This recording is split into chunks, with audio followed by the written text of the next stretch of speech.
каких регионах России может оказывать услуги скорой медицинской помощи частная клиника, имеющая лицензию в Московском регионе?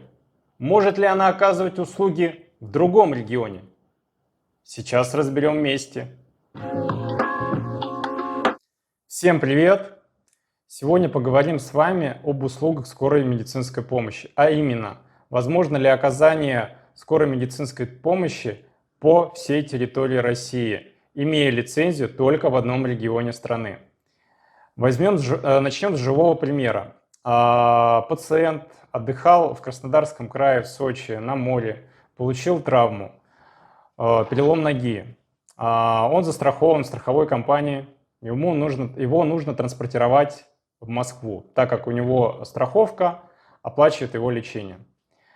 Обращаясь в страховую компанию, к нему отправляют скорую медицинскую помощь из Москвы.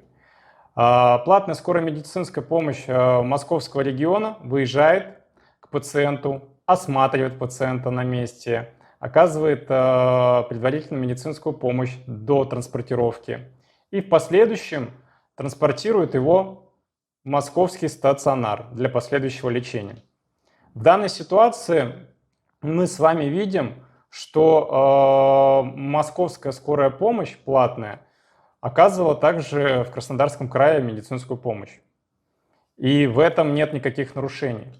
Нету и никогда не было, чтобы на территории регионов машины скорой медицинской помощи передавали пациента из машины в машину на границе. Пойдем дальше. В дополнение, у нас есть приказ номер 866-Н от 19 августа 2021 года об утверждении классификатора работ, составляющих медицинскую деятельность, где четко указано виды медицинской деятельности. Я в предыдущем видео более подробно рассказывал, можно по ссылочке посмотреть сверху, что там есть.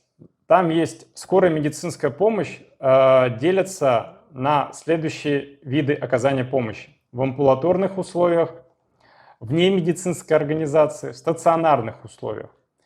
Мы берем вне медицинской организации. Соответственно, в данном приказе нет ограничения в территориальном признаке, нету в регионах. То есть компания, клиника, имеющая лицензию по скорой медицинской помощи, вне медицинской организации, имеет право официально оказывать услуги по всей территории России. Забрать пациента из одного города и привезти в другой город.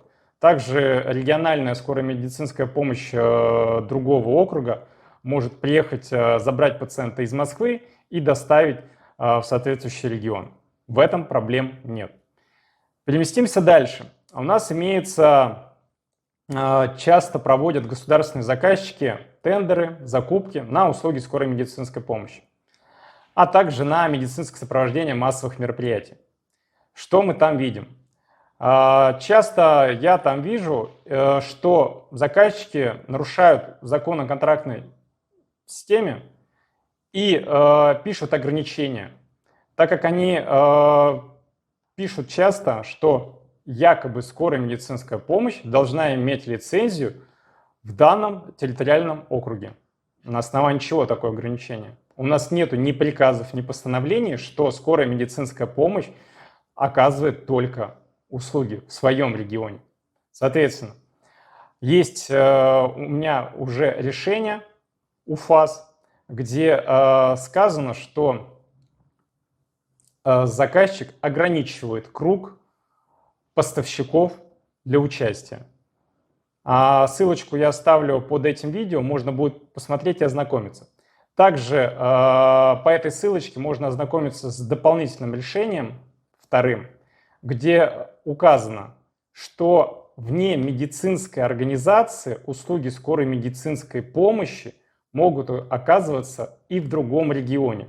Был спорный вопрос, где заказчик выбрал другого поставщика, но на решение УФАС было принято решение, что незаконно нас, как поставщика данных услуг, просто не внесли в протокол. победителя.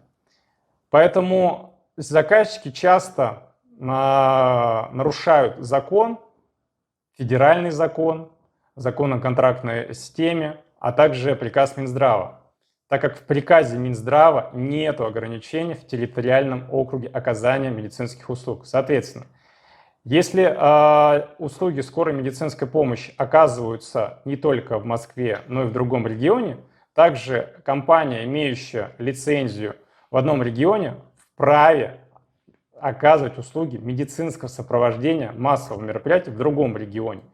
В заключение хочу добавить, что услуги скорой медицинской помощи обязательно должны дополнительно лицензироваться не только на скорую медицинскую помощь, но и на наркотические и психотропные вещества, так как медицинская укладка содержит наркотические вещества. Об этом подробнее я рассказывал также в предыдущем видео.